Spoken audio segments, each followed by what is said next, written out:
Hi friends, welcome to my channel. இன்றைக்கி நம்ம சேனலில் ஒரு மதிய லஞ்ச் ரெசிபி தாங்க.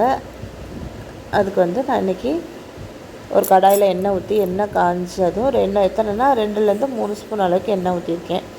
இதுக்கு நான் வெண்டைக்காய், உருளைக்கிழங்கு, தக்காளி, வெங்காயம், பீன்ஸு, குடமிளகா எல்லாமே கட் பண்ணி எடுத்து வச்சுருக்கேன். சின்ன வெங்காயம் உரித்து எடுத்து வச்சுருக்கேன். இது எண்ணெய் காஞ்சதும் அதில் கொஞ்சம் கடுகு உளுந்தம் போட்டுட்டு, உளுந்தம் பருப்பு இல்லாமல் கடுகு மட்டும் போட்டால் கூட நல்லா தான் இருக்கும். நம்ம ஆனால் கலந்தானே வச்சுருப்போம், அதை பிரிச்சுக்கிட்டு யார் இருக்கிறது, அதனால் அதை அப்படி போட்டு கொஞ்சம் வெந்தயம் போட்டு வெந்தயம் பொரிச்சதுக்கப்புறம் சின்ன வெங்காயத்தை நம்ம சின்னமாக இருக்கிறதுனால நான் அப்படியே முழுசாகவே சேர்த்துக்கிறேன்.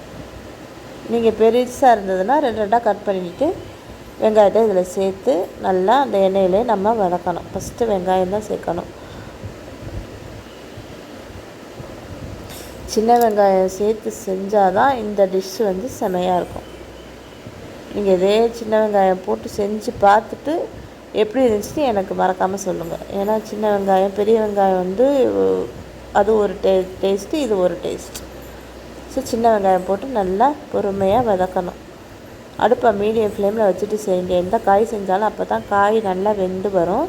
அதே மாதிரி காய் நல்லா வெந்து அதனோட சத்தும் நம்மளுக்கு அப்படியே முழுசாக கிடைக்கும். நம்ம வேகமாக வேலை முடிக்கணும் அப்படிங்கிறதுக்காக நம்ம ரொம்ப ஹார்ட்டில் வச்சு செய்யும்போது அதோட சத்தெல்லாம் போயிடுது அப்படின்னு சொல்கிறாங்க ஆய்வில். ஸோ நம்ம அதனால் முடிஞ்ச வரைக்கும் நம்மளுக்கு என்ன வேலை, ஒரு பக்கம் இன்னொரு பக்கம் இன்னொரு அடுப்பில் இன்னொரு வேலை செஞ்சுட்டு இருக்கும்போது இந்த அடுப்பில் நம்ம மீடியம் ஃப்ளேமில் வச்சாலே அது வெந்துடும். இப்போ வெங்காயம் நல்லா வதங்கினதுக்கப்புறம் பச்சை மிளகாய், தக்காளி சேர்த்துக்கிறேன். ஒரு தக்காளி தான் நான் சேர்த்துருக்கேன். நம்ம இதில் கொஞ்சம் புளி சேர்க்க போகிறோம், அதனால் தக்காளி 1 சேர்த்தாலே போதும். தக்காளி நல்லா கொலைய வேகணும். இப்போ தக்காளி வதங்கிறதுக்கு நம்ம எப்போ இந்த டிஷ்ஷுக்கு தேவையான அளவு கல் உப்பை நம்ம இந்த இடத்துல சேர்த்துடலாம். சேர்த்து நல்லா வதக்கும் போது தக்காளி நல்லா வதங்கி வந்துடும். தக்காளி நல்லா வதங்கி வந்ததுக்கப்புறம் இதில் நான் வெண்டைக்காய் சேர்த்துக்கிறேன். வெண்டைக்காயை இந்த ஷேப்பில் தான் கட் பண்ணி எடுத்து வச்சுருக்கேன். இதோட குடமிளகாய் எடுத்து வச்சுருக்கேன். உருளைக்கிழங்கு சேர்த்துருக்கேன். நீங்கள் வாழைக்காய், சுண்டல் கண்டிப்பாக ஒயிட் சுண்டல் போட்டு வெள்ளை கலர் சுண்டல் போட்டு வச்சிங்கன்னா சூப்பராக இருக்கும் இந்த டிஷ்ஷு. நான் சுண்டல் ஊற போட மறந்துட்டேன், அதனால் இன்றைக்கி கிடக்கிற காயில் போட்டு செய்வேமேன்னு சொல்லிவிட்டு வாழைக்காய் இருந்தால் வாழைக்காய் கண்டிப்பாக போட்டு செய்யுங்க, அதுவும் நல்லாயிருக்கும். வாழைக்காய், கத்திரிக்காய் எல்லாமே இதில் போடலாம். நம்மள்கிட்ட இருக்கிற காய் எல்லாமே போட்டு நம்ம செய்யலாம். இந்த வெண்டைக்காய் போட்ட உடனே நம்ம இப்போ அடுப்பை மீடியம் ஃப்ளேமில் வச்சு பொறுமையாக வதக்கணும். வெண்டைக்காய் நல்லா வதங்கி வரணும். சட்டியில் படிப்பிடிக்க தான் செய்யும், பரவாயில்ல, இருந்தாலும் நல்லா வதக்கிட்டு அதுக்கப்புறம் குடமிளகாயையும் நம்ம கட் பண்ணி வச்சுருக்க உருளைக்கிழங்கையும் சேர்த்துட்டு நல்லா இன்னும் கொஞ்சம் நேரம் இன்னும் ஒரு 2 நிமிஷம் கிண்டி நல்லா வேக வச்சுக்கணும். அந்த எண்ணெயிலே நல்லா வெந்து வரும்போது நம்ம இதில் மசாலா சேர்த்துக்கணும். நான் உருளைக்கிழங்கு, குடமிளகாயெல்லாம் சட்டுனுமே வெந்துடும், உங்களுக்கு ரொம்ப நேரம் ஆகாது வேகிறதுக்கு. அதனால் நம்ம ஒரு கிண்டிகிட்டே நம்மளுக்கு வெண்டைக்காய் மட்டும் அந்த வளவளப்பு தன்மை போகிற அளவுக்கு நல்லா வதக்கிடணும். அவங்களுக்கு நல்லா அந்த வளவளப்பு தன்மை போகிறதுக்கான ஒரு டிப்பு ஒரு ஸ்பூனு தயிர் சேர்த்துக்கிட்டேன்னா டக்குன்னு அந்த இது போயிடும். நல்லா வதங்கி வந்தாலும் அந்த புளிப்பு சுவை நல்லாயிருக்கும். கல்லுப்பு போட்டாலும் நல்லா வதங்கி வந்துடும். இப்போ எல்லாம் வதங்கி வந்துருச்சு. இப்போ இந்த ஸ்டேஜில் நான் மசாலா சேர்த்துக்க போகிறேன்.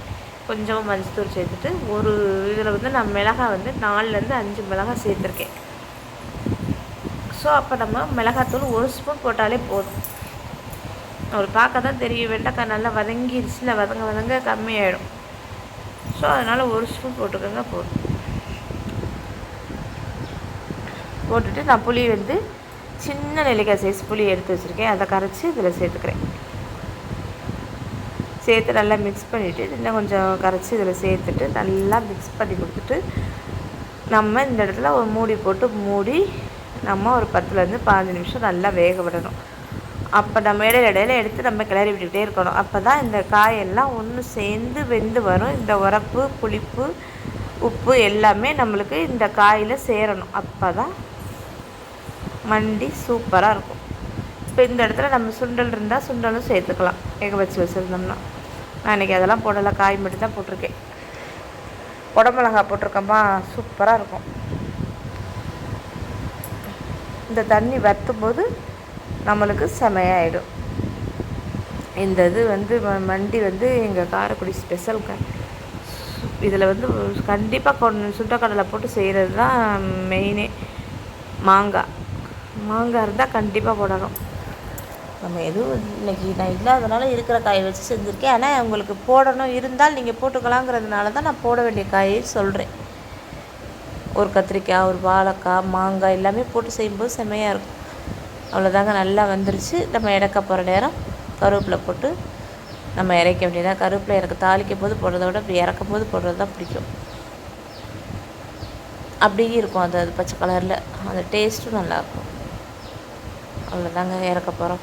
உப்பு வரப்பெல்லாம் செக் பண்ணிக்கிட்டு தேவையான இந்த இடத்துல போட்டுக்கலாம், இறக்கிக்கலாம். அவ்வளோதாங்க, சூப்பரான மண்டி ரெடி. தேங்க்யூ.